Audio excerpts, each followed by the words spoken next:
वक्रतुंड महाकाय सूर्यप्रभ निर्विघ्नं कुरु मे देव सर्वकार्येषु सर्वदा सर्वमंगलमांगल्ये शिवे सर्वार्थसाधिके शरण्ये त्र्यंबके गौरी नारायणि नमोस्तुते।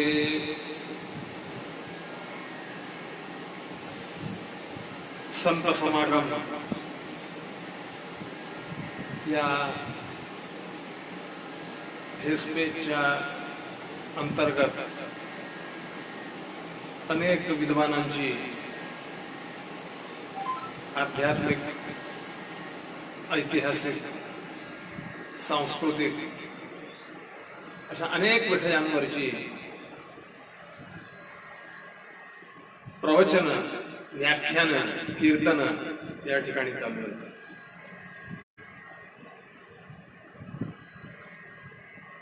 आज 28 मे स्वातंत्र्यवीर सावरकरांचा जन्मदिवस.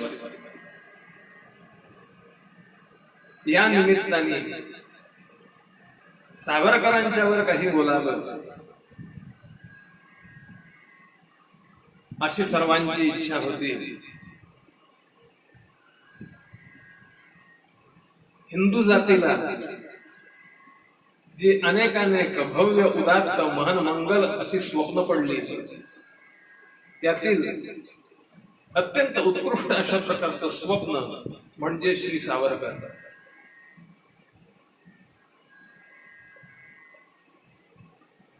असं म्हणतात की सावरकरांचा जन्म मूळचा नाशिकचा, तिथे जवळच भगूर नावाचं गाव आहे. त्या गावामध्ये त्यांचा वाडा पण आहे. आनंदाची गोष्ट, 3-4 वर्षापूर्वी त्या वाड्याचं जेव्हा लोकार्पण झालं, त्याच्यानंतर 2च दिवसांनी तो वाडा बघण्याकरता आम्ही गेलो होतो. नाशिकला माझं भागवत होतं आणि त्या भागवताच्या निमित्ताने आम्ही जेव्हा गेलो, त्याच वेळी आम्ही ठरवलेलं होतं की जाऊन सावरकर ज्या वाड्यात जन्माला आले तिथे जाऊन तो वाडा बघायचा. मागच्या वर्षी चाफेकरांचा वाडा बघण्याचा योग आला. त्याच्या मागच्या वर्षी टिळकांना रत्नागिरीमध्ये जिथे स्थानबद्धतेत ठेवलेलं होतं ते घर बघण्याचा योग आला.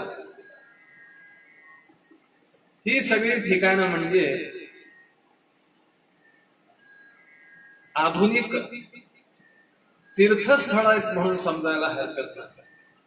ही शक्तीस्थळ आहेत, तिथे अवश्य गेलं पाहिजे. इथून प्रेरणा मिळते. आज सुद्धा त्या ठिकाणी आपल्याला तो वाडा बघायला मिळतो.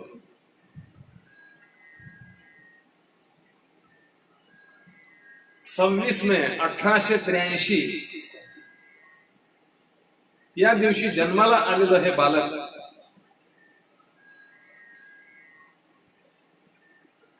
1966च्या फेब्रुवारी मध्ये आपल्या देहाचा त्यांनी त्याग केला.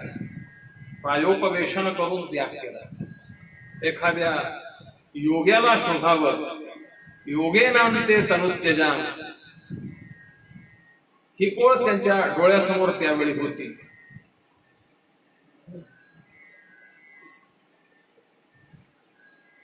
आणि अशा सावरकरांवर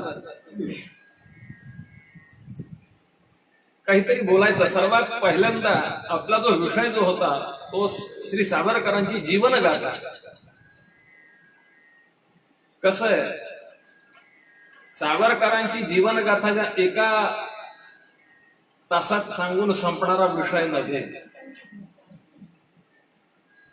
आणि सावरकरांच्या जीवनावर, सावरकरांच्या हिंदुत्वावर, सावरकरांच्या सामाजिक कार्यावर, चळवळींवर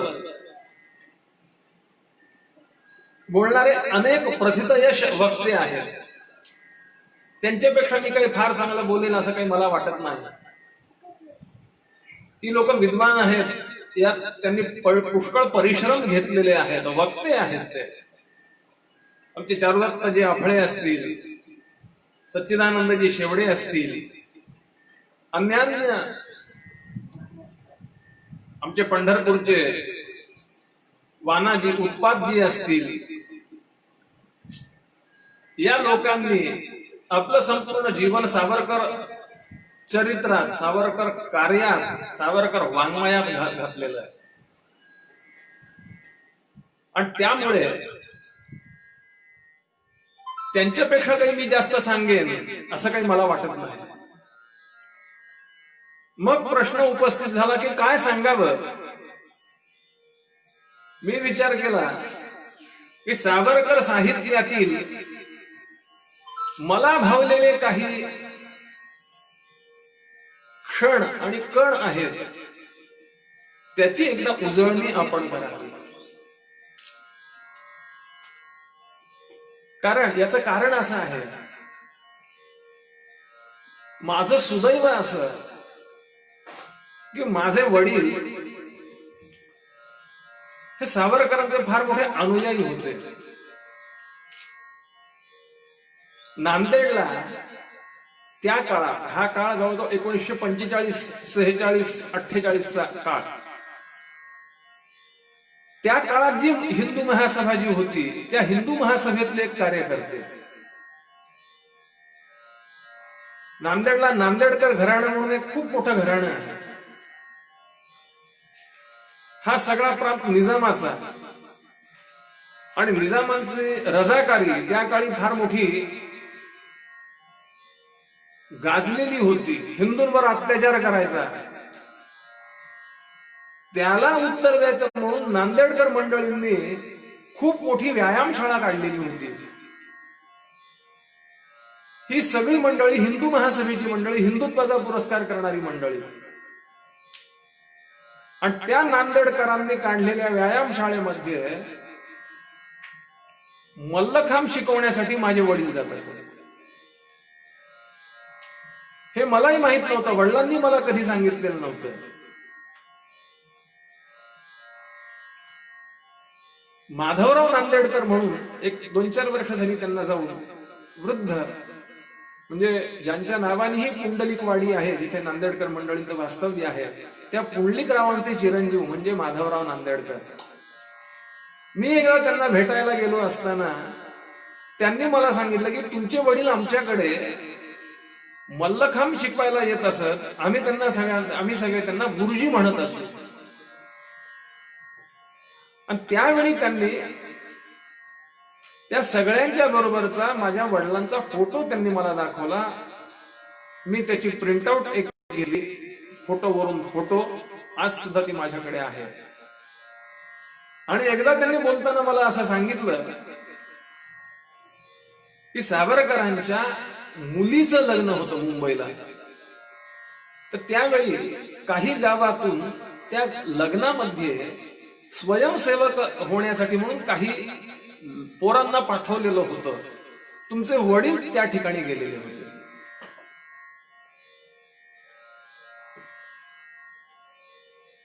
मला वाचनाचा अत्यंत नाद.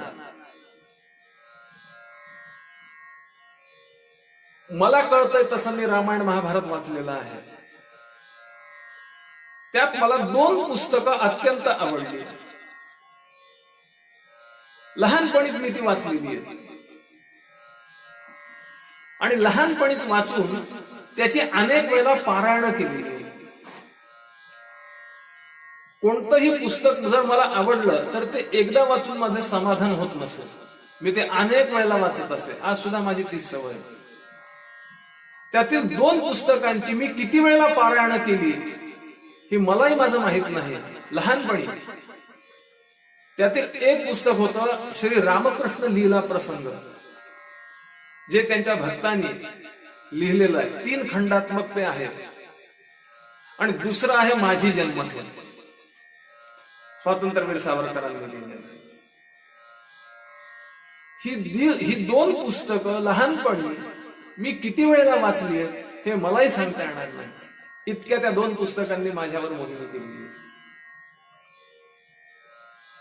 अशा तऱ्हेने लहानपणापासून हे मला सगळं ऐकायला वाचायला मिळालं. आणि माझं सुदैव असं की मी जेव्हा साताऱ्याहून शिकून आलो आणि नांदेडला आलो त्यावेळी मला स्वामी वरदानंद भारतींचा सहवास मिळाला. स्वामी वरदानंद भारतींच्या सावरकर प्रेमाबद्दल, स्वामी वरदानंद भारतींच्या सावरकर व्यासंगाबद्दल मी सांगावं इतका मी मोठा नाहीये, हे सर्वांना माहित आहे. स्वामी वरदानंद भारती म्हणजे सावरकर वाङ्मयातले, सावरकर साहित्यातले, सावरकर कार्यातले अधिकृत अशा प्रकारचं एक ग्रंथ होता म्हणून समजायला हरकत नाही. मला आठवतंय साधारणतः 1997-98 हे असतील, पुंडलिकवाडीमध्ये स्वामी वरदानंद भारतींनी एका कार्यक्रमाच्या निमित्ताने नांदेडचे श्री शेषराव मोरे आणि देशपांडे, सुधाकरजी देशपांडे हे दोघंही अत्यंत सावरकर प्रेमी आणि सावरकर अभ्यासू. शेषराव मोरेंचं सावरकरांच्यावर फार मोठं चिंतन आहे. सुधाकरजी देशपांडे सुद्धा सावरकरांचे फार मोठे अभ्यासक. उजव्या बाजूला मोरे आणि डाव्या बाजूला देशपांडे आणि मध्ये आप्पा, आणि त्यांची व्याख्यानं ऐकण्याचा योग, देवदुर्लभ योग जो आहे तो त्या काळात नांदेडच्या लोकांना मिळालेला होता.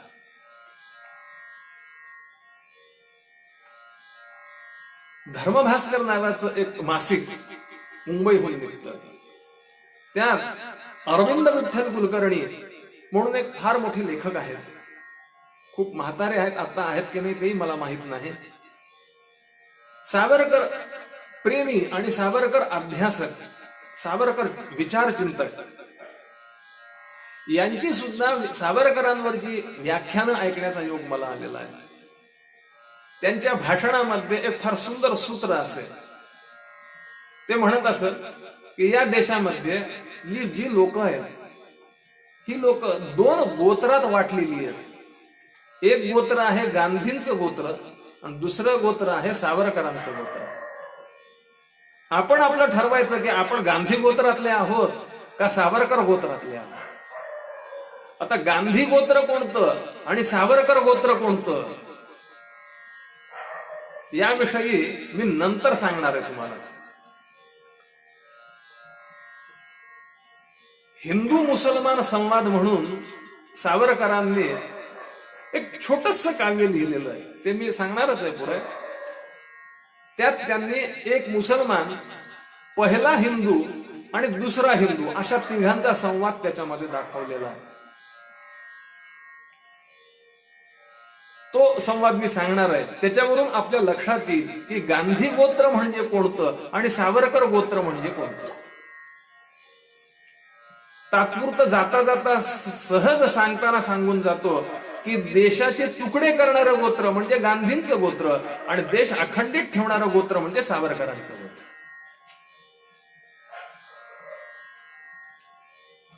अशा सावरकरांच्यावर संपूर्ण जीवनावर मी काही बोलावं इतका माझा अभ्यासही नाही आणि तो माझा अधिकारही नाही. साधारणतः असं दिसून येतं हिंदुत्व, सामाजिक कार्य आणि साहित्य अशा 3 गोष्टींमध्ये सावरकरांची प्रतिभा संचार करते.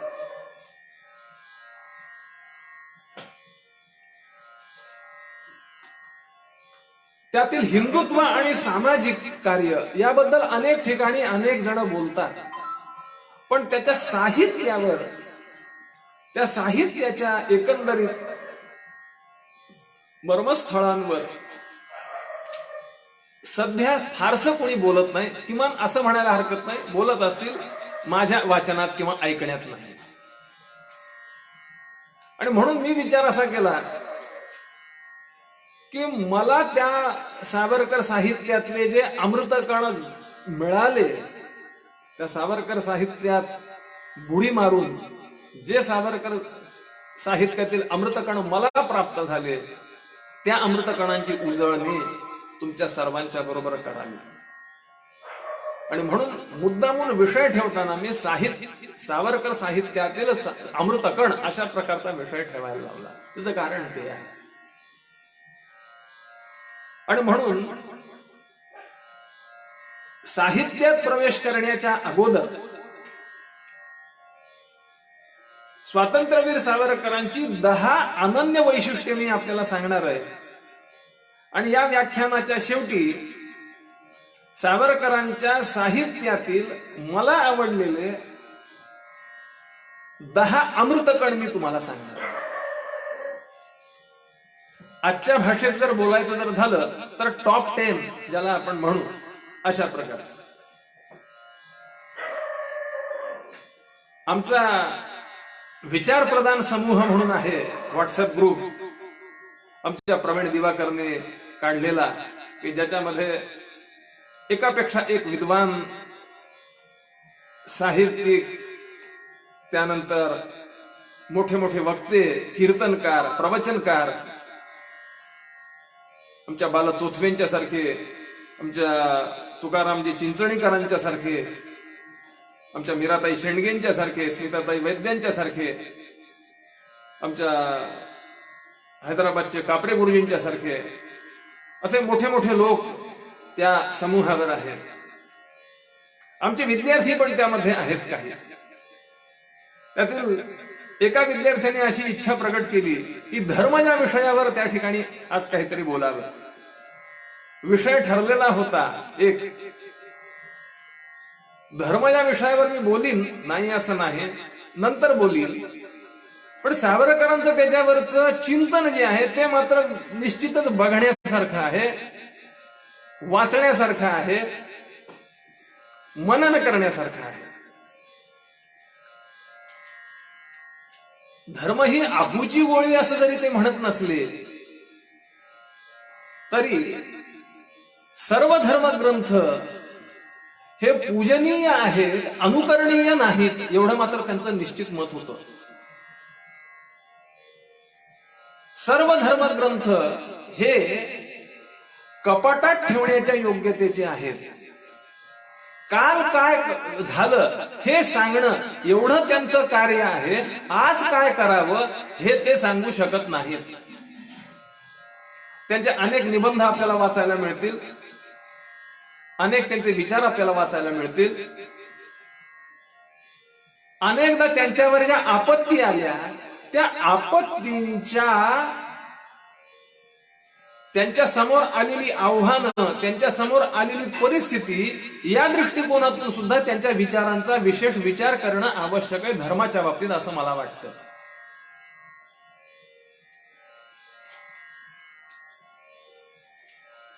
अगदी साधा प्रसंग सांगतोय, जास्त जात नाही मी. माझी जन्मठेप या पुस्तकात त्यांनी लिहून ठेवलेला तो प्रसंग आहे.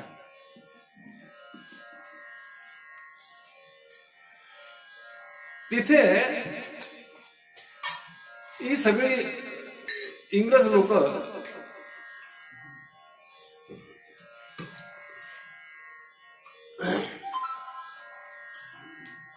काम करण्यासाठी जंगलात पाठवत असत. झाडं तोडणे, अमुक तमुक यासाठी. मग ज्या दिवशी झाडं तोडायला पाठवत असत त्या दिवशी जेवण नसायचं. मग करायचं काय, तर फुटाणे घ्यायचे, ते फुटाणे घेऊन जायचं. दुपारची वेळ झाली की फुटाणे खायचे, पाणी प्यायचं, 10-15 मिनिट 20 मिनिट अर्धा तास थांबायचं, पुन्हा पुन्हा झाडं तोडायला सुरुवात करायची ना, रात्री येऊन जेवण करायचं. असा तो कार्यक्रम असेल. तर त्यात मुसलमानांसाठी वेगळी फुटाण्याची पोती येत असत आणि हिंदूंसाठी वेगळी पोती येत असत. मुसलमान काय करायचे, हिंदूंची जी पोती असतील फुटाण्याची, ती पोती उतरली की जाऊन शिवायचे त्यांना आणि सांगत असत की आता आम्ही याला शिवलेलो आहोत ह्या फुटाण्यांना, त्याच्यामुळे हे बाटलेले आहेत, आता तुम्ही हे खायचे नाही, असं सांगत असत. मग त्यात कुठं शिवलं तर खावं, कुठं शिवलं तर खाऊ नये, असं आपल्या स्मृतीमध्ये अनेक पद्धतीने अनेक ठिकाणी सांगितलेलं आहे. स्पर्श न चालणारी व्यक्ती झाडाला शिकलेली जर असेल आणि त्या झाडाच्या वरच्या फांदीवर बसून जर खाल्लं तरी सुद्धा त्या मनुष्याला चालत नाही, असं आपल्या स्मृतीमध्ये लिहिलेलं आहे. इथं तर प्रत्यक्ष मुसलमान शिवलेला फुटाणे आता कसं चालणार, मग उपाशी राहायची. सावरकरांनी त्यांना समजावून सांगितलं, अरे असं करू नका. अशा प्रसंगी स्पृष्टास्पृष्टीर न विद्यते असं पण वचन आहे. आता त्यांचं ते एकच ठरलेलं असायचं नाही, त्यांनी शिवलेलं आहे आम्ही ते खाल्लं की वाटतो. मग सावरकरांनी थोडी वेगळी युक्ती काढली. त्यांनी त्यांना एक लक्षात ठेवा म्हणलं, त्यांनी शिवलेले फुटाणे खाल्ले तर तुम्ही बाटून मुसलमान होता. म्हणले तुम्ही शिवलेले फुटाणे खाऊन ते बाटून हिंदू होतील की नाही म्हणले. हा म्हणले हे बरोबर, मग तुम्ही एक काम करा, ते तिकडे शिवायला लागले की तुम्ही जाऊन तिकडे शिवा. हे इकडे शिवायला लागले, हिंदू तिकडे गेले आणि त्यांच्या फुटाण्यांना शिवले आणि सांगितलं की आता हे तुम्ही खाल्ले की हिंदू होणार. मग ते पार मारामारीपर्यंत सगळी बात गेली. मग ते पार त्या बारी म्हणजे त्यांचा जो मुख्यच होता त्याच्यापर्यंत बात गेली. त्या सगळ्यांनी सांगितलं आम्ही ह्याच्यात काही करू शकत नाही, तुमचं तुम्ही बघा काय. मग शेवटी सावरकरांनी सगळ्यांना गोळा केलं, सांगितलं शहाण्यांनो म्हणले लक्षात ठेवा, असं कोणी कोण्याचं शिवल्याने कोणी कोणी बाटत नसतं, हे लक्षात ठेवा. मुसलमानांनी शिवलेले फुटाणे खाऊन बाटण्याची तर गोष्ट सोडूनच द्या म्हणले, अख्खा मुसलमान जरी कापून खाल्ला तरी सुद्धा तुम्ही हिंदूचे हिंदूच राहतात. हे मी का सांगतोय सगळं, की धर्माचं आचरण कुठे आणि कशा पद्धतीने करावं यासाठी असणारी जी एकंदरीत त्यांच्या पुढची परिस्थिती, याचा विचार या ठिकाणी आपण केला पाहिजे. याचा अर्थ असा आहे का की सावरकर म्हणजे अगदी पूर्णपणे निर्दुष्ट आहेत असं म्हणता येणार नाही. सावरकरांचं कार्य राजकीय क्षेत्रात होतं. राजकीय क्षेत्रात त्यांची निर्दुष्टता 99.99% असेल. धार्मिक क्षेत्र हे त्यांचं नव्हतं, त्यामुळे त्यांची निर्दुष्टता ही असेलच अशातला भाग नाही. ती तपासून घेतली पाहिजे. काही काही वेळेला सावरकरांची विधानं अतिव्याप्त वाटतात. आज आपल्याला तो विषय महत्वाचा नाहीये. आज आपल्याला सावरकरांच्या साहित्यातील अंक जायचे आहे. सर्वात पहिल्यांदा सावरकरांची 10 अनन्य वैशिष्ट्ये मी पुढे सांगणार आहे, कारण आज आपल्याला त्यांचं स्मरण करायचं.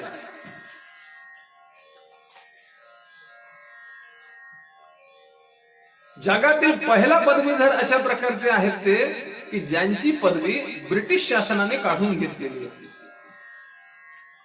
त्यानंतर जगातील पहिले लेखक असे आहेत की ज्यांच्या साहित्यावर प्रकाशनाच्या अगोदर बंदी आणली गेली. 1857 सालचे स्वातंत्र्य समर नावाचं त्यांचं जे पुस्तक जे आहे, त्याआधी ते शिपायांचं अशा प्रकारची सगळी समजूत होती आणि ती केवळ इंग्रजांचीच होती अशातला भाग नाही. आपल्या इथले सुद्धा काही समाज सुधारक जे आहेत त्याला चपातीचं बंड असं म्हणत असत. तुम्ही काढून बघा, आपल्याला दिसेल. सावरकरांनी फार मोठे परिश्रम केले आणि फार मोठे परिश्रम करून म्हणजे सावरकर जे लंडन मध्ये गेले हे बॅरिस्टर होण्याकरता गेले. त्या काळात बॅरिस्टर होण्याची सोय भारतात नव्हती, त्याच्यामुळे लोक बॅरिस्टर होण्याकरता जात असत. मग बॅरिस्टर व्हायचं, भारतात यायचं आणि भरपूर पैसा कमवायचा. हे बॅरिस्टर होण्याकरता गेले, पण कशाकरता गेले? इंग्रजांच्या गुहेत जाऊन, शत्रूच्या गुहेत जाऊन शत्रूची मर्मस्थळं शोधण्याकरता गेले. आणि तिथे जाऊन त्यांनी इंग्रजांनी या बंडावर जे लिहिलेलं आहे, ज्याला आपण स्वातंत्र्य समर म्हणतो, जे त्यांनी नंतर नाव दिलं, त्याची मूलभूत सगळी पुस्तकं त्यांनी वाचली आणि त्याच्यावर सुंदर अशा प्रकारचा ग्रंथ लिहिला. तो ग्रंथ प्रसिद्ध होणार आहे हे जेव्हा इंग्रजांच्या लक्षात आलं, इंग्रजांनी त्याच्यावर बंदी घातली. प्रकाशन पूर्व बंदी असलेला एकमेव ग्रंथ तो म्हणजे 1857 सालचं स्वातंत्र्य समर.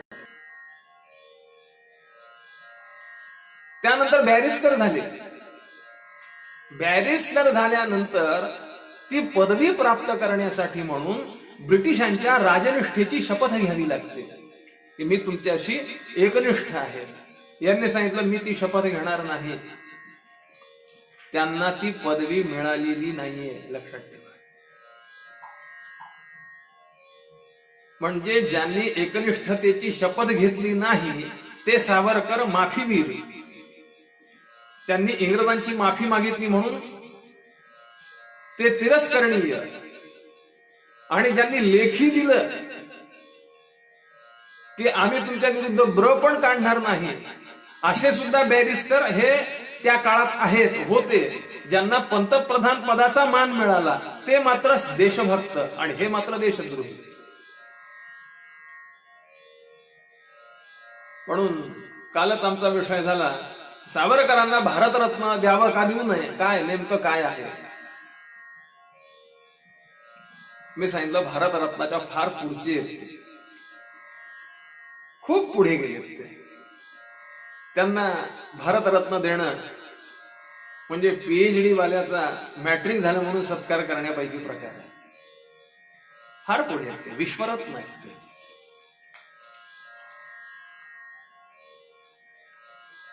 आपल्या इथल्या स्वातंत्र्य चळवळीतल्या मुख्य लोकांनी 1930 साली संपूर्ण स्वातंत्र्याचा ठराव केला. त्याच्या 30 वर्ष अगोदर आपलं पूर्ण स्वातंत्र्य हे लक्ष्य राहील हे सावरकरांनी त्यावेळी ठरवलेलं होतं. हेग येथील आंतरराष्ट्रीय न्यायालयात प्रकरण पोहोचलेले पहिले भारतीय स्वातंत्र्य क्रांतिकारक ते म्हणजे स्वातंत्र्यवीर सावरकर, ज्यांनी ती उडी मारली. आणि ती उडी मारून ते पोहोचले फ्रान्समध्ये. अटक केली इंग्लंडच्या पोलिसांनी. हा अधिकार इंग्लंडच्या पोलिसांना कसा प्राप्त होतो याच्यावर फार मोठी चर्चा झाली. इंग्लंडच्या पंतप्रधानाला त्यावरून राजीनामा द्यावा लागला. अशा तऱ्हेने त्रिखंडात गाजलेली पहिली उडी करण्याचा मान जो आहे हा सावरकरांना मिळालेला. विदेशी वस्त्रांची होळी सर्वात पहिल्यांदा सावरकरांनी केली. हे नंतर आलेत सगळे उपरणे पंचेवाले, लक्षात ठेवा. सर्वात पहिल्यांदा विदेशी वस्त्रांची होळी करणारे जे होते ते म्हणजे सावरकर होते, लक्षात ठेवलं पाहिजे. एकाच वेळी 2 जन्मठेपेची शिक्षा झालेले पहिले क्रांतिकारक. कर्झनवाहिनीचा खून धिंगरांनी केला आणि त्याचे ते सगळे पुरावे जे आहेत ते पोहोचले, ते सगळे सावरकरांच्या पर्यंत पोहोचले. सावरकरांना अटक झाली, निकाल लागला आणि सांगितलं की तुम्हाला 25-25 वर्षाच्या अशा प्रकारच्या 2 जन्मठेपा भोगाव्या लागतील. शिक्षा सुरू होण्याची साल आणि शिक्षा समाप्ती होण्याचं साल 1910 साली त्यांना शिक्षा झाली. सुटकेचं साल होतं 1960. न्यायाधीशांनी शिक्षा सुनावली, तुम्हाला 2 जन्मठेपेच्या शिक्षा झाल्यात. 1960 सालापर्यंत तुम्हाला त्या ठिकाणी शिक्षा भोगायची आहे जन्मठेपेची. तुम्हाला याच्यावर काही सांगायचंय का? सावरकरांनी सांगितलं हो. म्हणले काय सांगायचंय? तोपर्यंत तुमचं साम्राज्य राहणार नाहीये हे निश्चित ठेवा. संपूर्ण राष्ट्र जीवनाचं समग्र चिंतन करणारे क्रांतिकारक जर कोणी असतील तर ते म्हणजे सावरकर. म्हणजे सावरकरांनी इंग्रजांची माफी मागितली आणि ते सुटून आले, आणि त्याला तर्क काय? ज्या अर्थी इतक्या छळछळवणुकामध्ये सुद्धा ते जिवंत राहिले, ते मेले नाही, याचा अर्थ ते चांगले नाही. ते मेले जर असते तर चांगले झाले असते, ही यांची उलटी विचारसरणी. तिथं राहून त्यांनी कमला काव्याच्या ओळी रचल्या, काव्य रचली, गोमांतक काव्य त्या ठिकाणी रचले. कमला काव्याच्या 882 ओळी आणि गोमांतकाच्या 2666 ओळी. अन्यान्य काव्य तर वेगळीच परत. लिहायला काही नाही, दिवसभर परिश्रम करायचे, कोलूला लावायचं, खायला नाही. जी भाजी करत असत ती भाजी खात असताना क्वचित त्यात एखाद्या सापाचा तुकडा पण यायचा, अशी भाजी खायची. आणि राहायचं कुठं? 10 बाय 10च्या एका खोलीमध्ये. रात्री शौचाला जर लागली तर तिथंच ते ठेवलेलं असायचं, तिथंच जायचं.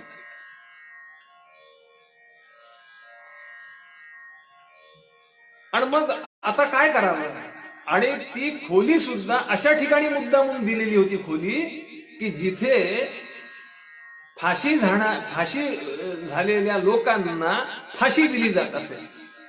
मुद्दामून ते दिसावं यासाठी मुद्दामून ती खोली दिलेली असेल. यांनी विचार केला, फारच कंटाळवाणं व्हायला लागलाय. म्हणले वेळ आपला फुकट चाललाय, रात्रीचा काय असेल बघा. दिवसा काम करतोय मान्य, पण रात्रीचं करायचं काय? फार कंटाळा येतोय, काय करावं? काय नाही म्हणले, बरेच दिवस झालं एक काव्य रचायचंय म्हणले आपल्याला. पानिपत वर झालेला पराभव हा त्यांच्या मनाला फार लागलेला होता, आणि म्हणून त्यांनी त्याच्यावर एक काव्य रचायला घेतलं. पानिपतावर त्यांचं एक नाटक पण आहे, उत्तर क्रिया नावाचं, सुंदर नाटक. उत्तर क्रिया आपण कशाला म्हणतो माहितीये? मनुष्य मेल्यानंतर जी उत्तर क्रिया असते, म्हणजे नंतर जी केली जाते, त्याला आपण उत्तर क्रिया म्हणतो. सावरकरांनी त्याच्यामध्ये टाकलेलं आहे, उत्तर क्रिया म्हणजे ती मेलेली क्रिया नाही, उत्तर क्रिया म्हणजे उत्तर दिशेला जाऊन केलेली जी क्रिया, तिला म्हणायचं उत्तर क्रिया. सावरकर भाषाप्रभू होते. सावरकरांनी रत्नागिरीमध्ये पतितपावन मंदिर बांधले. भागोजी कीर नावाचे त्यांचे अनुयायी होते, मोठे श्रीमंत होते. त्यांनी तिथे मंदिर बांधलं, पतित पावन, पतितांना जो पावन करतो. त्यांना एकाने विचारलं, हो बरोबर आहे म्हणले, हे अस्पृश्य लोक जे आहेत ते पतित आहेत, त्यांना पावन करण्यासाठी तुम्ही मंदिर बांधलेलं आहे. यांनी सांगितलं त्याच्यासाठी नाही बांधलं म्हणले, त्यांना तुम्ही अस्पृश्य समजता, तिथे तुम्ही पतित झाला, तुमची शुद्धी होण्यासाठी ते पतित पावन म्हणले.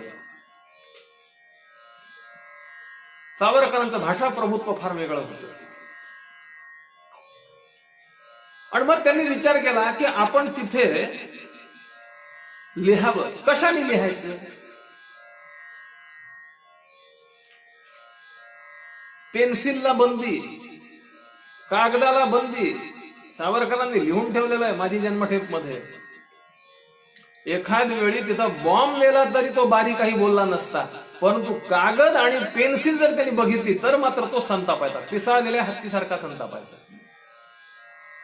मग काय करायचं? घायपाताचा काटा घ्यायचा, तो लंगोटीत लपवायचा आणि यायचे. रचना करायची, म्हणजे काम करत असताना श्लोक रचायचे. रात्री आलं की सगळे घायपाताच्या काट्याने लिहून काढायचे. आणि त्यांनी अशा प्रकारे लिहून काढले, पाठ केले. आणि ते बारीच्या एकदा लक्षात आलं की हे श्लोक रचतायत, काहीतरी लिहितायत. भयंकर संतापला बारी. बारी म्हणजे त्या तुरुंगाचा अधिकारी. तो संतापला. त्याने सांगितलं, एक काम करा म्हणले, या सगळ्याला चुना लावून टाकून द्या.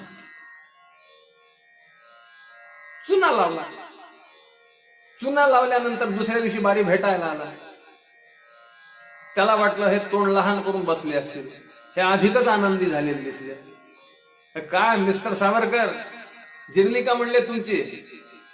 सगळं तुम्ही, आम्ही हे लावून टाकून दिलं, त्या ठिकाणी चुना लावून टाकून दिला. सावरकरांनी सांगितलं, त्याचं अभिनंदन मीच करणार आहे म्हणले. म्हणले कस काय? माझ्या पुढे फार फार मोठा प्रश्न पडला होता म्हणले. उरलेल्या आता ओळी तयार झालेल्या लिहायच्या कुठं? आहे तर मला तुम्ही भिंत म्हणजे माझं पुस्तक तयार करून दिलं म्हणले, वही तयार करून दिली म्हणले. आणि सर्वात महत्वाचं म्हणजे भाषा शुद्धीची चळवळ राबवणारे शिवाजी महाराजांनी रामचंद्र पंत अमात्यांना राज्य व्यवहार कोश नावाचा कोश लिहायला सांगितलेला होता. त्या काळात फारशी आणि उर्दू शब्द शिरलेले होते. किल्ला, किल्लेदार, दुर्ग, दुर्गाधिपती हे शब्द राज्य व्यवहार कोशात आहे. मग आता तिथं त्यावेळी फारशी उर्दू शब्द शिरलेले होते. यांच्या काळामध्ये इंग्लिश शब्द शिरलेले होते. म्युनिसिपालिटी, मेयर, अमुक तमुक यांनी राज्य भाषा शुद्धीची चळवळ राबवली. सगळ्यांना प्रतिशब्द निर्माण केले. एडिटर काढून टाकलं, संपादक ठेवलं, न्यूजपेपर काढून टाकून दिलं, वर्तमानपत्र ठेवलं, मेयर काढलं, महापौर ठेवलं, म्युनिसिपालिटी काढली, महानगरपालिका ठेवली. एक एक एक एक कार्य जर आपण बघितलं तर उत्तुंग अशा प्रकारचं कार्य आहे. सावरकरांच्या दूरदृष्टीबद्दल मी काय बोलावं. त्यांना जेव्हा अंदमानला ठेवण्यासाठी, काळ्या पाण्यावर ठेवण्यासाठी जेव्हा नेलं, अंदमानला बघितल्यानंतर सर्वात पहिला विचार त्यांच्या मनात कोणता यावा?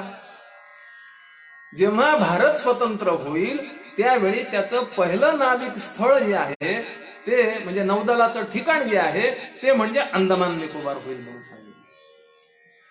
आणि त्याप्रमाणे आज सर्वात मोठा नौदलाचा जो भाग जो आहे तो अंदमान निकोबार मध्ये आहे. आणि तिथलं जे विमानतळ जे आहे त्या विमानतळाला स्वातंत्र्यवीर सावरकर विमानतळ अशा प्रकारचं नाव आहे. 1942 साली गांधीजींनी छोडो भारत चळवळ सुरुवात केली. यांनी सांगितलं ही तुमची छोडो भारत चळवळ तोडो भारत चळवळ मध्ये रूपांतर होणार आहे याच. बरोबर ते विधान खरं ठरलं. आश्चर्याची गोष्ट म्हणजे सावरकर आणि आंबेडकर यांचे पाकिस्तान बद्दल, मुसलमानांच्या बद्दलचे विचार अगदी एकसारखे. आणि मला फार मोठा आनंद वाटतो की आपल्या नांदेडचे कुरुंदकर जे आहेत हा एकमेव समाजवादी अशा प्रकारचे पत्रकार आहेत की ज्यांचे विचार ह्यांना बरोबर लागू पडतात. सावरकर, आंबेडकर आणि कुरुंदकर या 3 जणांचे विचार जर भारतीय लोकांनी जर त्या ठिकाणी अवलंबले, हिंदूंनी जर अवलंबले तरच काहीतरी होण्यासारखं आहे. अन्यथा आपला नाश अटळ आहे म्हणून समजायला हरकत नाही. आणि हे सगळं हिंदुत्व आणि हे सगळी सामाजिकता यांनी आपल्या साहित्यात ओतप्रोत भरलेली होती. वक्तृत्व वाघ विभव ही तुझा अर्पी येले, सावरकर सांगतात एका ठिकाणी. हे मातृभूमी, माझं वक्तृत्व, माझी वाणीचं वैभव हे सगळं त्या सगळं मी तुझ्यासाठी समर्पित केलेलं आहे. एक एक एक एक त्यांच्या कविता जर बघितल्या, अप्रतिम अशा प्रकारच्या कविता आहेत त्या.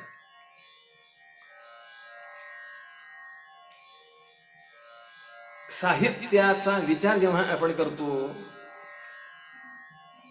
त्यावेळी मी नेहमी सांगत असतो की एकाने साहित्याचं लक्षण करताना केलेलं आहे, जे खाजवतं, जे माजवतं, जे लाजवतं त्याला म्हणायचं साहित्य. पण एका संतांनी फार सांगितलं तसं नाहीये, म्हणले मानवी जीवन सद्गुणांनी जे सजवतं त्याला म्हणायचं साहित्य. पण सावरकरांच्या सारख्यांचं साहित्य वाचल्यानंतर असं वाटतं की जे जागवतं ते साहित्य. साहित्यावर आपल्याकडे साहित्याची फार मोठी परंपरा आहे. मम्मट, विश्वनाथ आणि पंडितराज जगन्नाथ हे कवित्रयी म्हणतात, त्यांना बृहत्रयी म्हणतात. साहित्यातलं क्रमांक 1 चे अशा प्रकारचे 3 आहेत. जसे आयुर्वेदातले वाघभट इत्यादी आहेत त्याप्रमाणे हे. तददोषौ शब्दार्थौ सगुणा वनलंकृती पुनः क्वापी मम्मटांनी केलेलं लक्षण. वाक्यम रसात्मकं काव्यम विश्वनाथांनी केलेलं. चमत्कृतिजनकतावच्छेदक शब्दत्वम पंडितराजांनी केलेलं लक्षण. वेगळे वेगळे लक्षण. ती सगळीच्या सगळी लक्षणं यांच्या काव्याला, यांच्या साहित्याला लागू पडतात. एक लक्षात ठेवा, सावरकरांनी 3 नाटकं लिहिली. उशाप, संन्यस्त खड्ग आणि उत्तर क्रिया. या 3 नाटकांच्या वर मी आज बोलणार नाहीये. सावरकरांनी 2 महाकाव्य लिहिली, कमला आणि गोमंत. विदग्धांचं म्हणणं असं आहे, म्हणजे त्या काळातल्या श्रेष्ठांचं म्हणणं असं आहे की ही एकाच महाकाव्याचे भाग आहेत हे दोन्ही. त्यांना जे सांगायचं होतं, मांडायचं जे होतं तेच त्यांनी एका ह्याच्यात मांडलेलं आहे. सावरकरांच्या काव्यावर, साहित्यावर 19 जणांनी अभिप्राय दिलेले आहेत. त्या काळातले प्रसिद्ध अशा प्रकारचे मायदेव म्हणून समीक्षक होऊन गेले. त्यांनी सावरकर काव्य समालोचन नावाचा एक ग्रंथ संपादित केलेला आहे. त्यात संपूर्ण त्यांनी सावरकर साहित्याचं पर्यालोचन केलेलं आहे, संपूर्ण.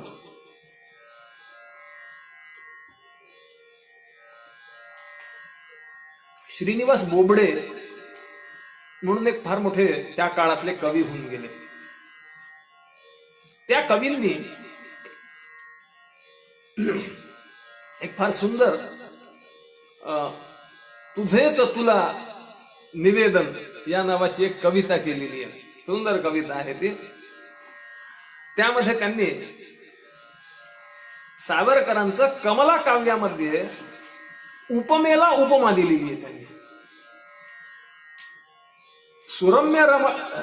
सुरम्य मखरा माझी रमणीच जशी दिसे, श्लोकात कालिदासाच्या उपमाच तशी दिसे. ती कमला जी होती, तिथली जी नायिका जी आहे, तिची मिरवणूक काढतात. पूर्वीच्या काळी न्हाणं म्हणजे नवीन हे बसल्यानंतर तिची मिरवणूक काढण्याची पद्धत होती. मखरात बसून मिरवणूक काढायची. तर त्या मखराला 4 म्हणजे ते थोडक्यात पालखी सारखं होतं, त्याला 4 असे हे असायचे खांब, आणि त्याच्यावर ते करून त्याच्यावर मिरवणूक. तर ती कमला कशी दिसली? सुरम्य मखरा माझी रमणीच जशी दिसे, श्लोकात कालिदासाच्या उपमाच जशी दिसे. कालिदासाच्या काव्यामध्ये उपमा ज्याप्रमाणे शोभून दिसते त्याप्रमाणे, म्हणजे त्या उपमेची उपमा यांनी कमलेला दिली. त्या उपमेची उपमा बोबडेंनी दिलेली आहे. सुंदर. श्लोकात कालिदासाच्या उपमाच जशी दिसे, नव्या मराठी काव्यात कमला काव्य हे तसे. सुंदर अशा प्रकारचं रोमन. आणि म्हणून सावरकरांनी साहित्यात इतकं अतिशय उत्तुंग अशा प्रकारचं कार्य केलेलं आहे. 10,000 पेक्षा जास्त पानं त्यांनी लिहिलेली. आणि ही कवित्व स्फूर्ती त्यांना वयाच्या 11व्या वर्षापासून झालेली आहे. 11व्या वर्षी त्यांनी सवाई माधवराव रंग कसे खेळत असत त्याचा फटका लिहिलेला आहे. तो फटका मी आता म्हणून नाही दाखवणार, पण पुढचा मात्र फटका म्हणून दाखवणार.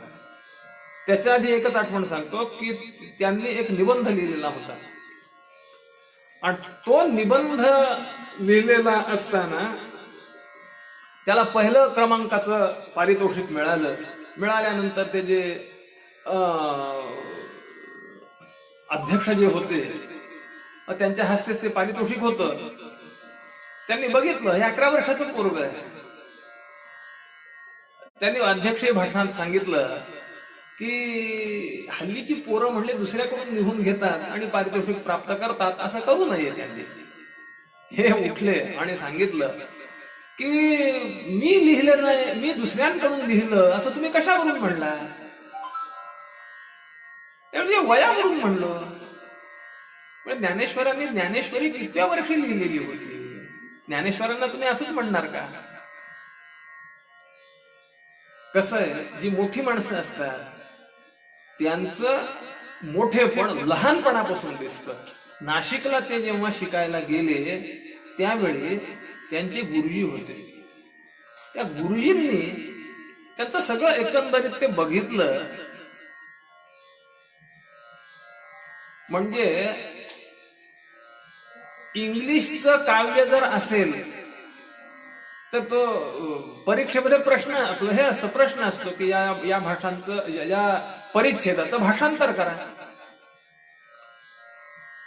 तर एक इंग्लिश मधला प्रथितयश कवी आहे, त्याचा 5वा सर्ग काहीतरी यांना होता इंग्लिश मधला. यांनी काय करावं भाषांतराला?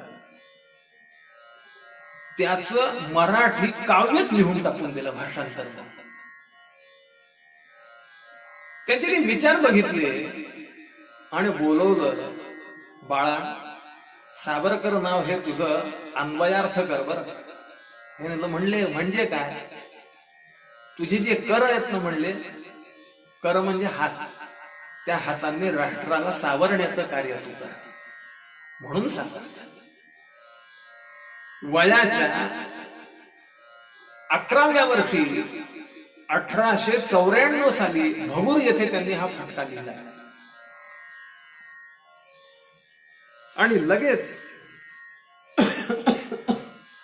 नाशिकला पुढे गेल्यानंतर 1898 साली म्हणजे वयाच्या 15व्या वर्षी त्यांनी स्वदेशीचा फटका लिहिला. फार सुंदर फटका. आर्य बंधू हो उठा उठा का मठासा रखे नटा सदा, हटा सोडून कटा करू या म्लेच्छ पटांना धरू कदा. नागपूरचे रेशीम भासे तागपटासे परिपरक्या, रठ्ठ बनाती मठ्ठ लोक हो मऊ लागते तुम्हा कशा.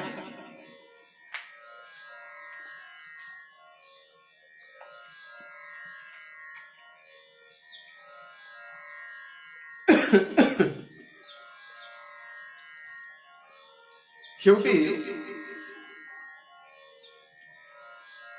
त्यांनी 2 पदांमध्ये आपलं स्वतःचं नाव त्याच्यामध्ये गुंफलेलं.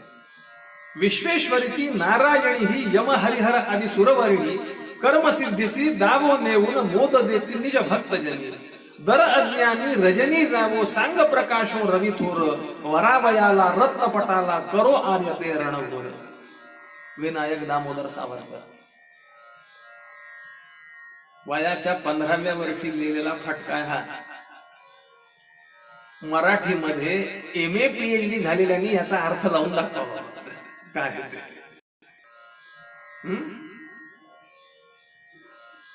सुंदर अशा प्रकारचं. त्यानंतर 1899 साली त्यांनी चाफेकर आणि रानडे यांच्यावरील फटका रचला. अप्रतिम अशा प्रकारचा फटका येतो.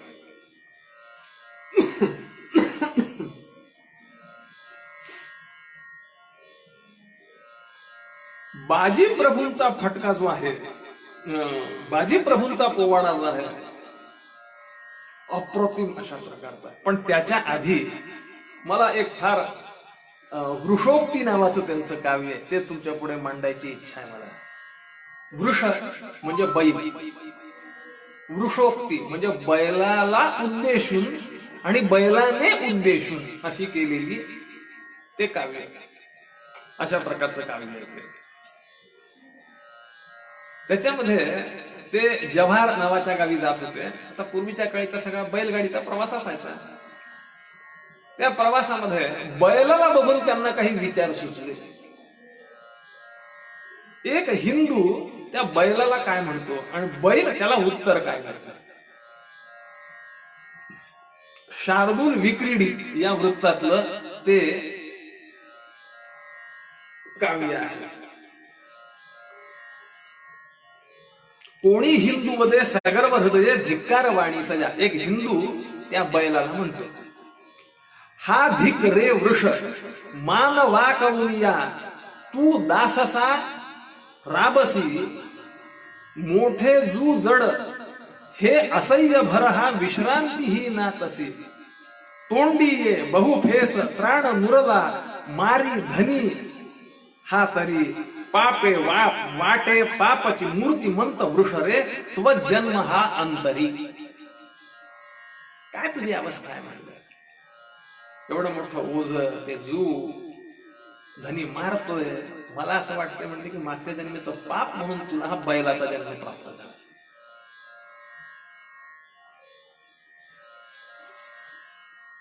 बैल हसला त्याला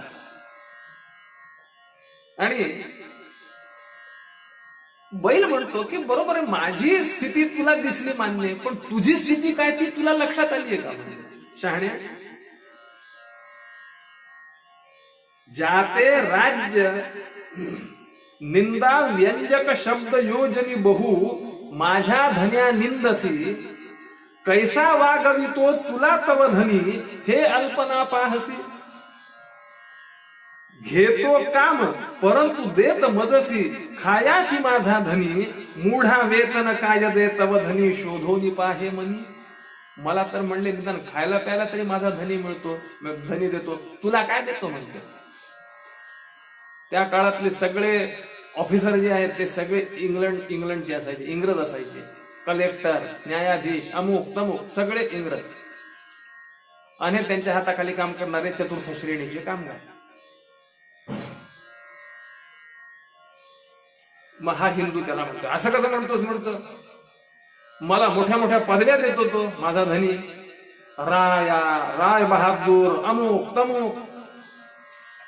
किंवा तू म्हणशील की तव धनी, आभार भारी वदे, राजे राम बहादुराधिक तुला, मोठ्या किताबासी दे. ऐसे शुष्क किताब घेऊनी तुवा, स्वातंत्र्य संपत दिली, हा हा गर्धब घेऊनी सुरभिला, वेड्या कशी अडकिली मूर्खा. राजा, राव बहादूर, छत्रपती, अमुक तमुक अशा पदव्या सगळ्या तू घेतोयस त्या इंग्रजांच्याकडून, आणि तुला वाटतं की आपण फार मोठं शहाणपणाचं कार्य करतोय. अरे वेड्या, तू स्वतःची कामधेनू रूपी आपली संपूर्ण जमीन भूमी हिंदुस्थान त्याला दिलंस, आणि त्याच्याकडून गाढव घेतलंस, आणि तुला वाटायला लागलं आपण फार मोठा चांगला हे केला, सौदा केला. अरे शहाण्या म्हणले, माता आर्य वसुंधरा पर तुझ्या डोळ्या पुढे भोगीती, दारिद्र्यासह पारतंत्र्य दुबळ्या मानेवरी लादती, तेव्हा येऊन मानवी तनुसभा तू साधिले काय ते, भूभारा परी गर्भभार अजूनी व चित्त का वाहते. काय केलंस म्हणजे तू मानवी जन्माला येऊन.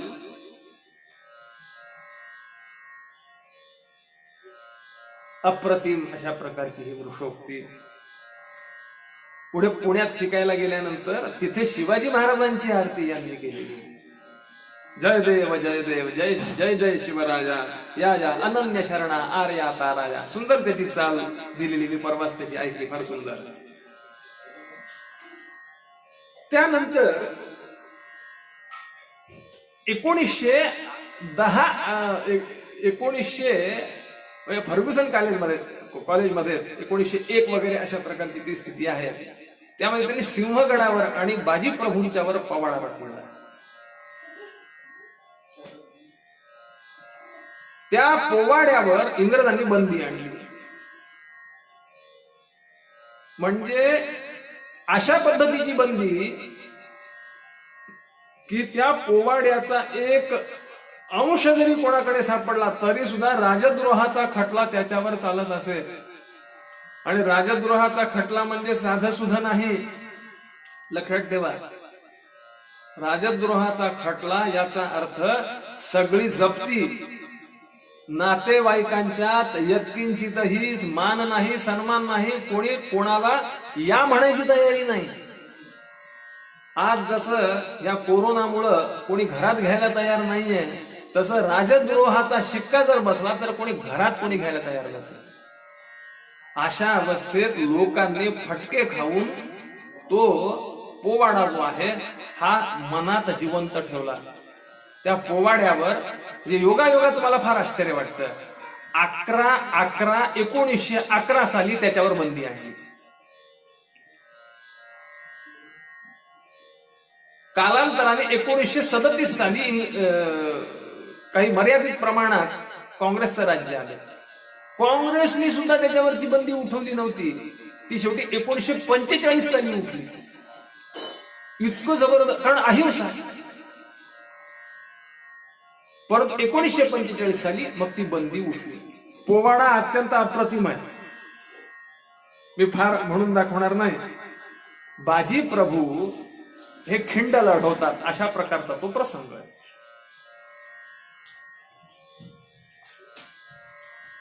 तो पोवाडा कसा आहे ते बघू.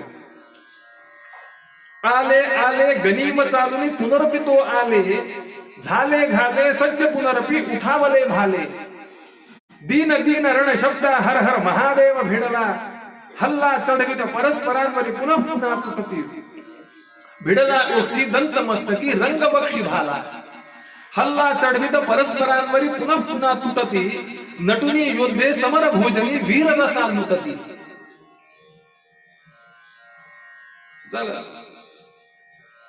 मग पुन्हा पुन्हा आले आणि आल्यानंतर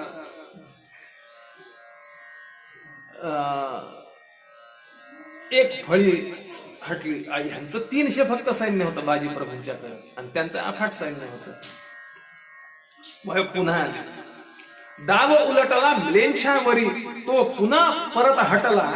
जय झाला परी वीर मराठा बहुतांशी पडला. तिकडे गडीच्या तोफा अजूनही 5 कान सुटती. वीर मराठे सचिंत आशा बंद सर्व तुटती. तशात घेऊन ताजी टोळी फाजल खा येतो. धन्य बाजीची पुन्हा उसळणी रिपूवरी पडतो. खिंड तोफ तिज मधुनी गोळा सुटला श्री बाजी. रणी तळपतो वीर श्रीचा रणनवरा आजी. तो गोळी सुसू आली आहा त्या काली मरमी ती शिरली. श्री बाजी विव्हळ पडला मागुती तत्क्षणी उठला. बेहोश वीर वर बदला. हे पुढचे फार मस्त आहेत बरं. तोफे आधी मरेन बाजी सांगा मृत्यूला. चला घालू स्वातंत्र्य संगरी रिपूवरी घाला. अप्रतिम अशा प्रकारचं त्या ठिकाणी सुंदर वाक्यरचना आहे.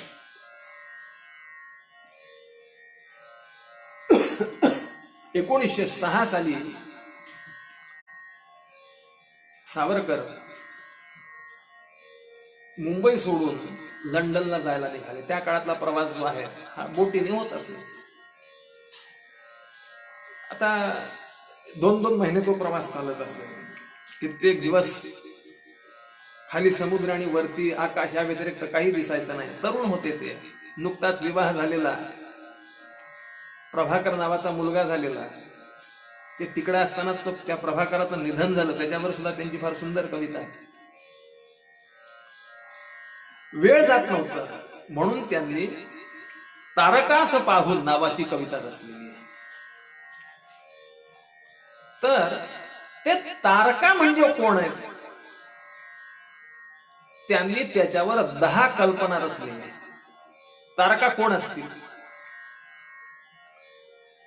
कथित ज्योतिषी तसे आगीचे लोळ कुणी तारे, असतील दुसरे नव्हे तर हे अमृत बिंदू सारे. जेव्हा अमृत आपलं सागर मंथन केलं त्यावेळी जे उडालेले जे अमृताचे कण जे आहेत ते म्हणजे हे तारे आहेत. ही एक कल्पना आहे. बरं,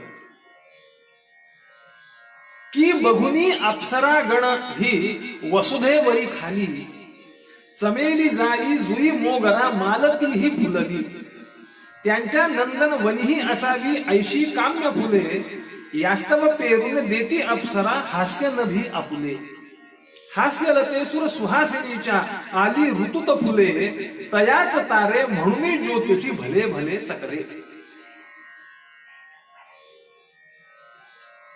अप्सरा या पृथ्वीवर खेळायला आल्या एकदा सहज म्हणे, आणि आल्यानंतर त्यांना तर चमेली जाई जुई वगैरे असे सगळे फुलं दिसली. त्यांनी विचार केला की नंदनवनात ही फुलं नाहीत, मग आता काय करावं. मग ते हसल्या म्हणे. ती हास्य फुलं जी आहेत ती फुलं म्हणजे तारका आहे. काय असं तिथे सुद्धा त्यांचं ते चितोडचं प्रेम, युद्धाचं प्रेम, हिंदूंचं प्रेम गेलं नाही. बरं लक्षात ठेवा. नरकपतीचा हल्ला आला चितोड नगराला, देवांनाही स्वर्गी जलदिने वर्दी द्यायाला, सिद्धाग्नी ज्वाळा लोळ नभी उठती, चितोडगडवासिनी देवी तो त्यावरी आरूढती, ज्वाला रूढा देवी दुर्वी त्या चमकती तेजो बळे, तयाची तारे म्हणून ज्योतिषी भले भले चकले.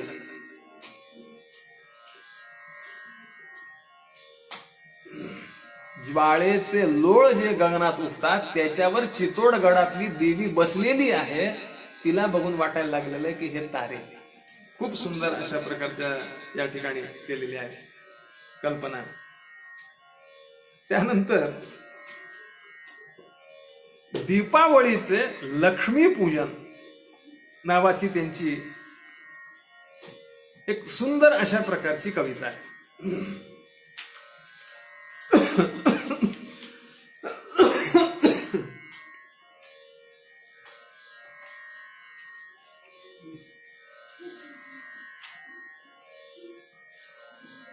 आज सुद्धा आपल्याला वाटतं लक्ष्मीपूजन आपण करतो आणि आपल्यापेक्षा श्रीमंत मात्र कधीही लक्ष्मीपूजन न करणारे आहेत अमेरिका, इंग्लंड ही लोक आहेत. असं कसं काय होतं.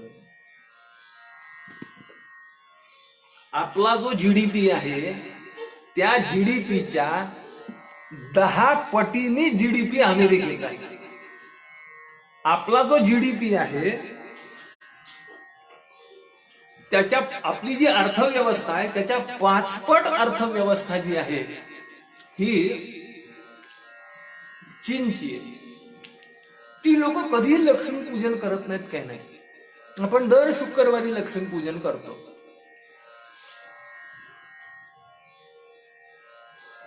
हो की नाही. महालक्ष्म्या करतो भाद्रपदात, अश्विन महिन्यातल्या अमावास्येला लक्ष्मीपूजन करतो.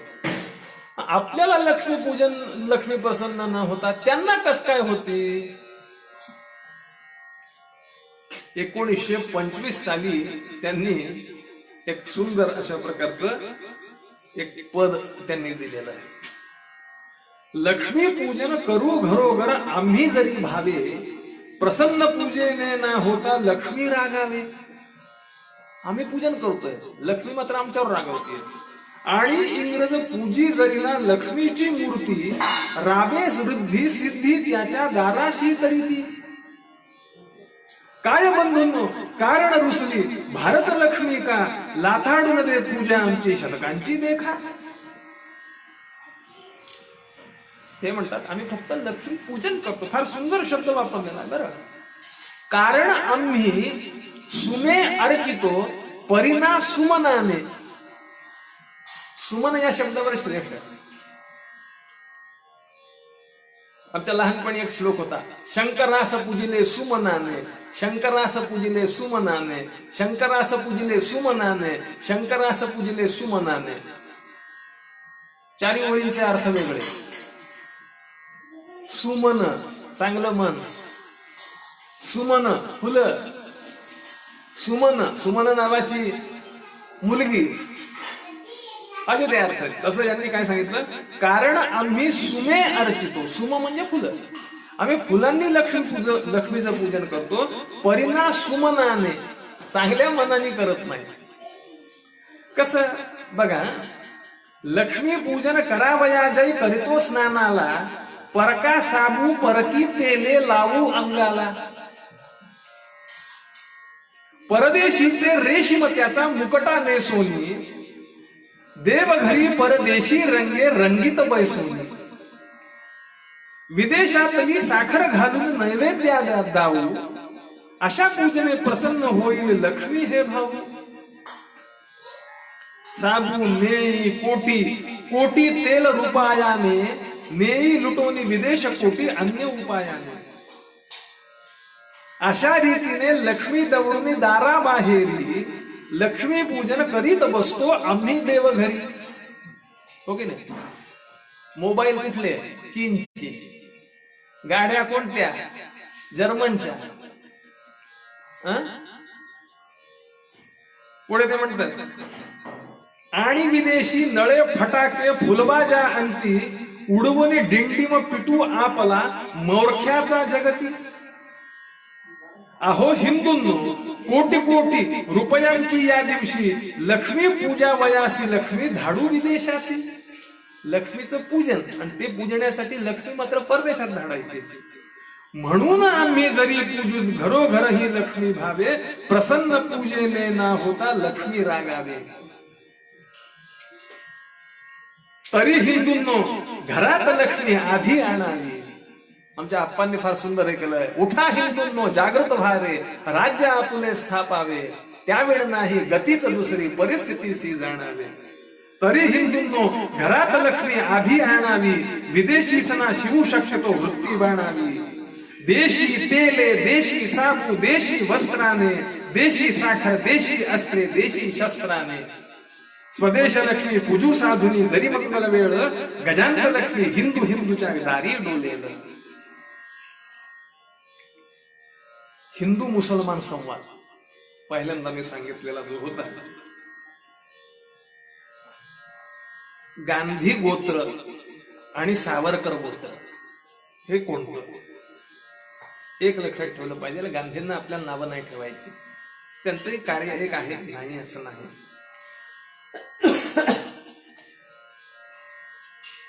परंतु कार्य जरी असलं तरी सुद्धा मोठ्या माणसांच्या चुका सुद्धा खूप मोठ्या असतात, हे लक्षात ठेवलं पाहिजे. त्याच्यामुळं त्यांच्या ज्या चुका ज्या आहेत ह्या अवश्य सांगितल्या गेल्याच पाहिजे. पहिला हिंदू म्हणजे गांधी गोत्रीय हिंदू आहे बरं याच्यातला, आणि दुसरा हिंदू जो आहे तो सावरकर गोत्रीय हिंदू आहे. हिंदू मुसलमान एकी झाली पाहिजे, त्यासाठी काय केलं पाहिजे. हिंदू मुसलमान संवाद, एकी मान्य व्हा, पाय धरे तसे तुमचे, हे हिंदुस्थानाची हिंदू मुसलमानांचे. हा एक लक्षात ठेवलं पाहिजे आपण. हे राष्ट्र कोणाचं आहे याचा निर्णय एकदा लागला पाहिजे. हे लक्षात, हे हिंदूंचं आहे का हिंदू मुसलमानांचं मिळून लोकांचं आहे. म्हणून लोक म्हणतात आता आपलं राज्य आलंय. आपलं राज्य म्हणजे कोणाचं आलंय. येणारे लोक, बसणारे, राज्यावर बसणारे पंतप्रधान आधी काय सांगतात ते बघितलं पाहिजे. पहिला हिंदू काय म्हणतो, एकी सामान्य व्हा, पाय धरत असे तुमचे, हे हिंदुस्थानाची हिंदू मुसलमानांचे. मुसलमान देशासी हिंदुस्थान अजूनही म्हणसी, आणि एकी करण्या पाया अनुचे धरसी. हिंदुस्थान म्हणतोस आणि एकी करण्यासाठी पाय धरतोस. पहिला हिंदू हा चुकलो, हिंदुस्थान नामस देशाचे, इस्लाम वतन वा म्हणू रुचे तरी साचे. ठीक आहे, काही हरकत नाही, इस्लाम वतन म्हणा, आम्हाला काही हरकत नाही. मग मुसलमान म्हणतो बघा, हिंदी सठार मारावे. पहिला हिंदू, मान्यजी. उर्दूसी मात्र बोलावे, मान्यजी. नागरी लिपीस सोडावे, मान्यजी. मग पहिला हिंदू, करू सांगा ते ते बंधू तुम्ही प्रेमाचे, एकी समान वा पाय धरीत असे तुमचे. काही पण एकी. म्हणजे मुसलमानांनी काँग्रेसच्या अधिवेशनात सहभागी व्हावं यासाठी त्यांच्या पहिल्या वर्गाची तिकीट ही लोक काढून देत असत. आणि हे काय तर आमचं सगळं आम्ही एक आहोत हे दाखवणार. मग पहिला हिंदू, करू सांगा. मुसलमान म्हणतो शुद्धीचे परंतु बंड आधी मोडावे. मुसलमान झालेल्यांना हिंदू करून घ्यायचं नाही, ते बंड मोडून टाका.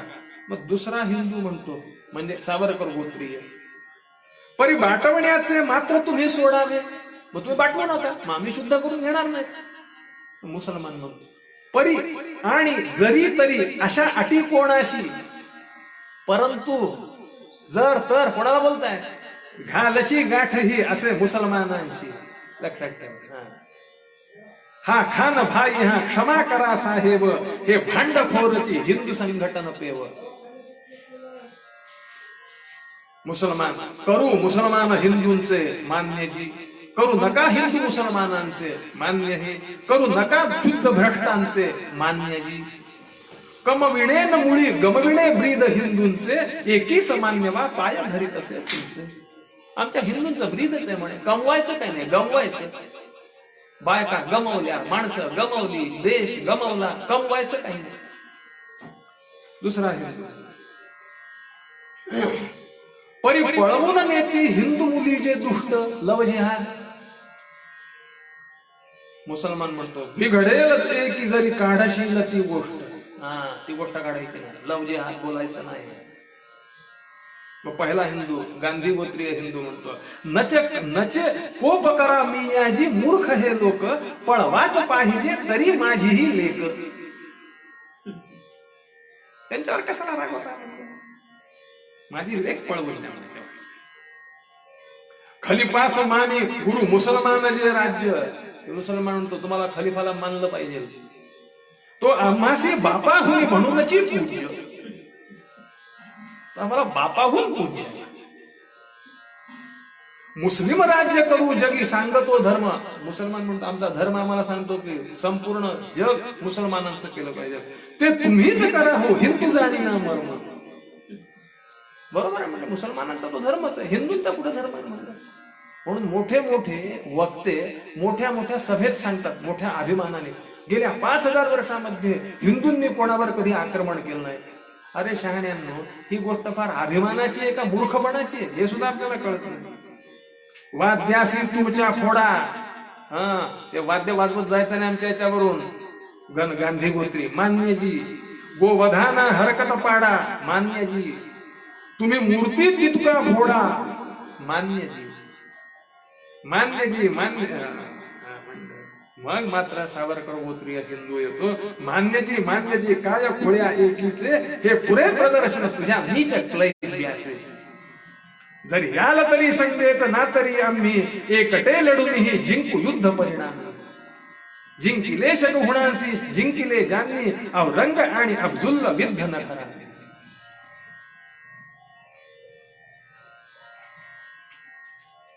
खूप काही सांगण्यासारखं आहे. मी तुम्हाला पहिल्यांदाच सांगितलेलं होतं टॉप 10 सांगणार आहे, मला आवडणार आहे. सावरकर साहित्यातले अमृतकर. पहिला हिंदुत्वद्रोही होऊन,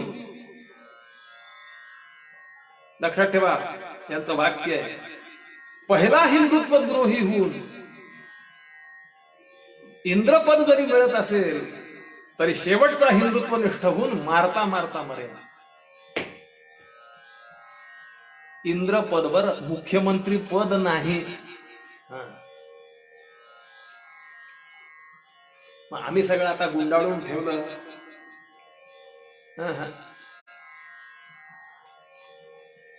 दुसरं वाक्य, याल तर तुमच्यासह, आत्ताच आपण बघितलं, न याल तर तुमच्या विना, आडवे याल तर कापून काढून आम्ही आमचं राज्य मिळवणारच. ही वृत्ती जोपर्यंत आपल्यात बाणत नाही तोपर्यंत आपल्याला भविष्यकाळ उज्ज्वल नाही. त्यांनी अटक झाल्यानंतर आपल्या वहिनींना एक पत्र पाठवलेलं होतं.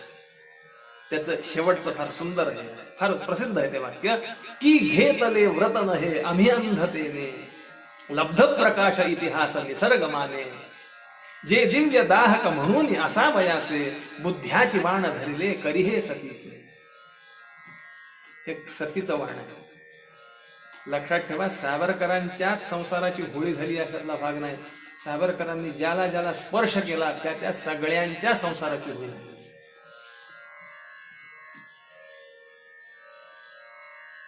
सावरकरांच्या लहान्या भावाचा मृत्यू गांधीवधानंतरच्या मारहाणीत झालेला आहे. लक्षात ठेवा, मारहाण करणाऱ्यांना, खून करणाऱ्यांना मुख्यमंत्री पद मिळाली, मोठी मोठी स्थानं मिळाली, आणि ज्यांचे खून झाले ते मात्र आज सुद्धा उपेक्षेच्या गर्तेत पडले. त्यानंतर हिंदू कोणाला म्हणावं, सुंदर व्याख्या आहे त्यांची. आसिंधु सिंधू पर्यंता यस्य भारत भूमिका पितृभूर मातृभू पितृभू पुण्यभूश्चैव सवय हिंदू रीती स्मृतः. एखाद्या ऋषींनी एखाद्या पुराणातली वाणी म्हणावी त्या पद्धतीचं त्यांचं वाक्य. पाचव्याचा उल्लेख मी केल्याचा तोफे आधी मरेन बाजी सांगा शत्रूला चला घालू स्वातंत्र्य संगरी रिपू बरी घाला. आमचे स्वामी वरदानंद भारतींच्या मुखामध्ये नेहमी हे असं. त्यानंतर सुरम्य मखरा माझी रमणीच जशी दिसे श्लोकात कालिदासाच्या रमणीच तशी दिसे.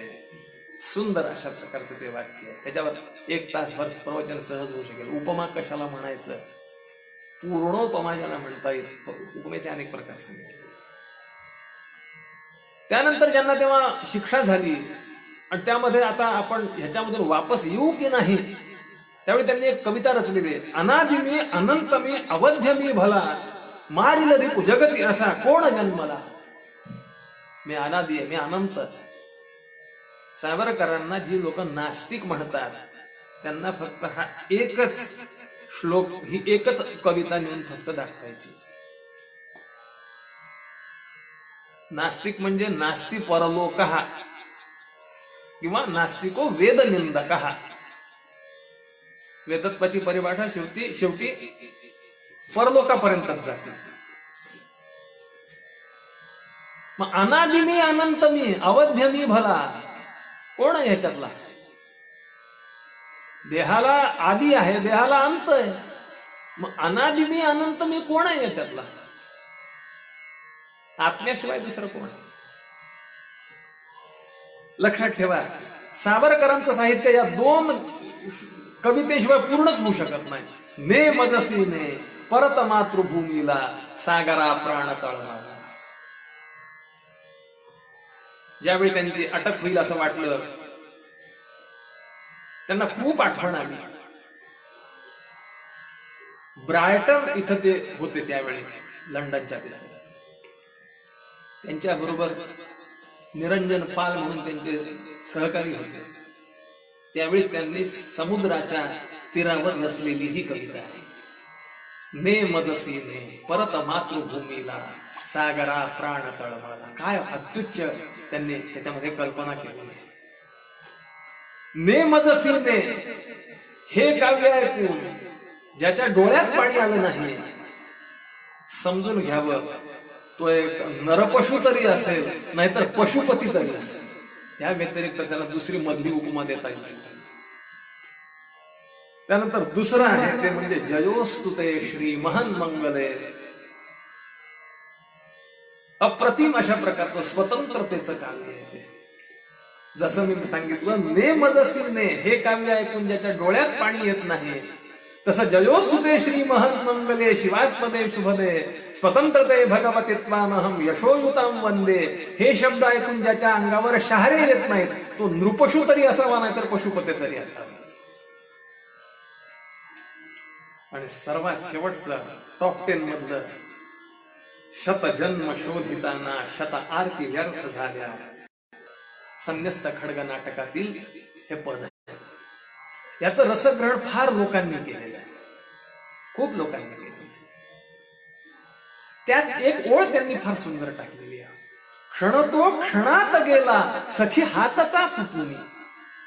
विक्रमादित्य आहेत, त्यांचा मुलगा वल्लभ आहे, तो सेनापती आहे, त्याची पत्नी सुलोचना आहे, आणि त्यांचं मिलन होतंय, त्यांच्या गप्पा चालल्यात, इतक्यात त्याच्यावर आक्रमण झाल्याचं येतंय, आणि वल्लभ ते सगळं सोडून ते सेनापतित्वाचं करण्याकरता जातो, तिथं बंदी होतो वगैरे, असा तो सगळा प्रकार आहे. त्यावेळी ही सुलोचना आपल्या नलिनी नावाच्या सखीला सांगते. हे पद आहे त्यावेळी. शतजन्म शोधताना शत आरती व्यर्थ झाल्या. अत्युच्च कल्प शत, मी ते पदच तुम्हाला काढून दाखवतो, म्हणतो. आता तो माझ्या अंदाजानुसार भैरवी रागातला का खमाज रागातला काहीतरी आहे, वसंतराव देशपांडेंनी म्हणले. अप्रतिम अशा प्रकारचा आहे ते फार. शतजन्म शोधिताना शत आरती व्यर्थ झाल्या, शत सूर्य मालिकांच्या दीपावली विझाल्या.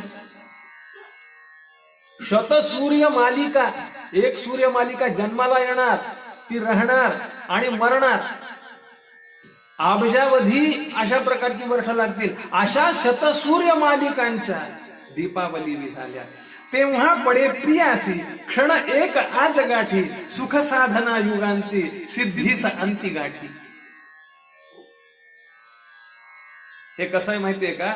मनुष्याणाम सहस्रेषु कश्चिद यतति सिद्धये यततामपि सिद्धानां कश्चिन्मां वेत्ति तत्त्वतः अनेक जन्म संसिद्धः ततो याति परांगतिम. आणि मग वासुदेव सर्वमिति समहात्मा सुदुर्लभः, हे जे गीतेत सांगितलेलं आहे, किंवा जंतूना नर जन्म दुर्लभमतम पुंस्त्वं ततो विप्रता मुक्तिर्नो जन्म कोटी. अशा प्रकारचा असताना हा या जो न जाई मिठी घालू मी उठोनी, क्षण तो क्षणात गेला सखे हातचा सुटोनी. बोलायला लागले मिठी मारणार, इतक्यात तो क्षण जो आहे हा एका क्षणात निघून गेला. पु ल देशपांडेंनी ह्याच्यावर सांगताना सांगितलेलं आहे की क्षण तो क्षणात गेला सखे हातचा सुटोनी. या एका वाक्यावर सावरकरांना साहित्याचं नोबेल पारितोषिक मिळायला पाहिजे. हे कोण सांगताय? पु ल देशपांडे.